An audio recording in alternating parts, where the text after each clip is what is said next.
Scored a wonder goal here for Walsall against Bolton Wanderers a couple of seasons ago, and he gets us up and running.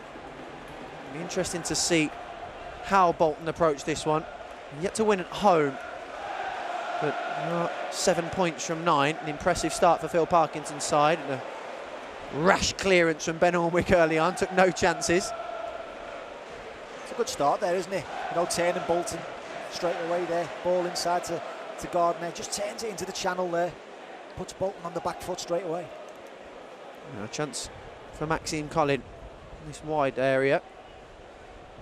Bit of movement coming from Hotter, Kiftenbeld and Bogle interested as well. It goes a little further to Jukovic, looking to take it on his chest, but didn't quite reach the big Blues forward. Instead, Magoma combines with Hotter, who's already looking to pick and probe their way forwards.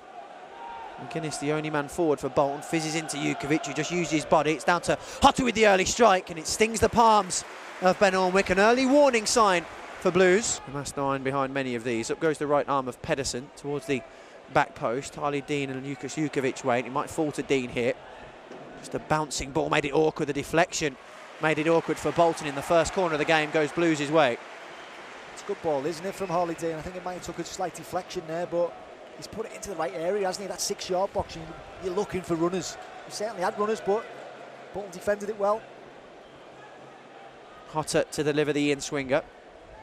5 blue shirts in the box to aim for. Magoma offers an option for short, but the referee is going to try and calm things down in there. It's Gardner who's making a nuisance of himself in and around the 6-yard box. Watched closely by Jason Lowe. We'll know all about this blue side. In goes the right arm of Hotter. Bogle attacks the front post. It's towards Bogle. Doesn't quite reach him. Back to Hotter it goes. Here's Magoma. Collins has a little look over his shoulder, lifts it into an area. Ornwick elects to punch. It wasn't convincing. It just wouldn't drop for Blues. And Oztumer can scramble it clear. Looks like he's lacking a bit of pace there, Taylor, the left back. You know, it'd be good to try and get Yotta on the ball. He showed the real explosiveness, didn't he, against Swansea on Friday.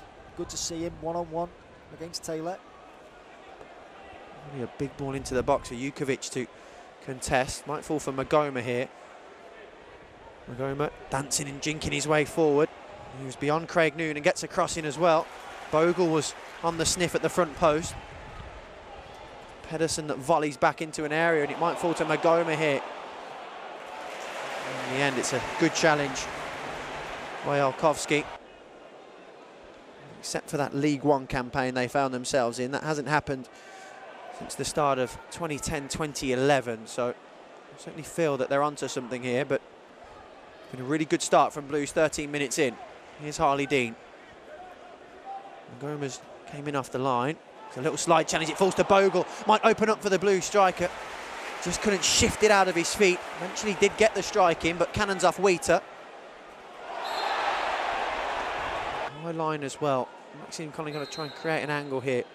Lifted towards the back post. It was Jukovic and Gardner who were settling. Might come to Hotter here. A touch out of his feet. Deflection! Oh, it's a wonderful save from Ben Ornwick to deny Hotter. The deflection looped up and over the Bolton keeper, who sprung up to his left-hand side to keep the scores level at 0-0. It's a great save, isn't it? Ornwick, you've got to take your hat off to him there, especially with the deflection. It's a good strike from Jota. Find them central instead of being out on that wing there, taking the shot on. Back to Hotter. Not much going forward, so just as a venture down that right-hand side, checks away from Yannick Wiltshire, runs it low, a little reverse pass to bring Maxime Collin in. The flag stays down. Collin lifts it towards Magoma, who rises highest. And it would take a lot from Jack Magoma's neck muscles to generate the necessary power. Yeah, he spoke about it actually, just the first half hour. He said the heat and the pace of the game, just as Yannick Wiltshire looks to show some pace. It's a good save from Lee Camp, the outstretched leg of the Blues stopper, as Magoma looks to just steal a march on his marker here. It's a big touch though. Maxime Collin can prod clear, and it might fall to Hotter here. It does, and now Blues can break. Bogle ahead of him. Jukovic and Magoma looking to get forward. Hotter going down the outside of his marker. It's Hotter, and he's beyond the goalkeeper. Hotter. It's a good save instead from Ben Ornwick. It's Magoma, who again is quick and away from O'Neill. And Harley Dean fancies a venture forward. Maybe he's the unlikely person to break the deadlock as Bogle just gets across his man at the front post. It's a slide challenge from Beavers. Bogle knows it's a chance, and again, Blues quick off the mark. Oh, it's a fantastic start, isn't it? 3 white shirts occupy the penalty spot. A further 2 in and around the 6-yard box. Off they go. Bit of movement. It's Morrison though that heads clear. It's away from Bogle. The strike on goals by Lowe, and it's a smart save by Camp. Bolton 0, Blues 0. Live on Blues TV. Again, Blues go wide with the free kick. Pedersen looks to lift it Morrison's way. Olmick come to gather and didn't get much on it. Jukovic turns it goalwards. It's off a Bolton chest last. Such is their dominance. They're trying to prise Bolton out of their slots for now. Clifton Bell with a forced pass, easily read by Lowe. All the little deflections off Lowe. This could be a chance. It's Colin, it's Bogle, and it's wide. Maxime Colin fizzes a ball across. It's at an awkward height for Bogle. He just tried to guide it past Ben Olmick. He's cut a figure of frustration given the pass from Maxime Colin, but it goes down as a huge opening for Blues. Oh, what a chance that is. And that's what we talk about, that final decision-making process. Here's Amiobi.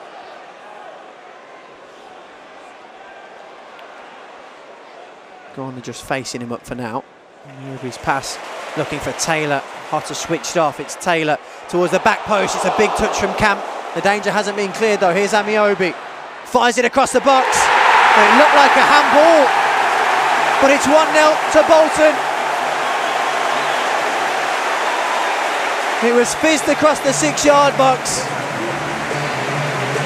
And a couple of ricochets later, and the hosts have the lead, having been second best for the 72.5 minutes on the clock. Bolton 1, Blues 0. Oh, it's so harsh on the players. You know, I don't know that I've got the final touch, whether it's beginners. Well, the announcer's giving it as Sammy Amiobi, who actually fizzed the ball across. Yeah, it might have come off, it might have been an own goal then, so he's put it into that area that we talked about first, though, right across the 6-yard box. Bolton have got runners in there. Manages to find a ball out towards Harley Dean, who whips a dangerous cross in, headed clear. Here's Pedersen. Chests it down and volleys from range. Olmick turns it round the post. He can't have been too short. Potter away from Buckley. Opens it out to Solomon Otterbourne. Bit of space for the Blues youngster. Off he runs. Left foot into Shea Adams. Pops up. Adams with the strike. And he snatched it. And it comes off a Bolton shirt last. The referee had a change of mind, but it's another chance for Blues. Oh, it's a good chance, isn't it? It's a good positive play by Solomon Otterbourne. Once it sits up there for Shea Adams on the turn again, you'd expect it to hit the target at least, but it obviously took a deflection.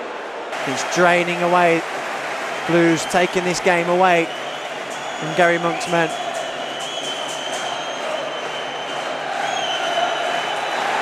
And there's the full-time whistle. Blues 0, Bolton 1. It was a goal credited to Sammy Amiobi, but ultimately it's a defeat for Blues, who are still waiting for their first victory of the campaign. How Bolton managed to win this one, well, only they know. Gary Monk's men were better for much of this encounter, but come away empty-handed, and that will be the message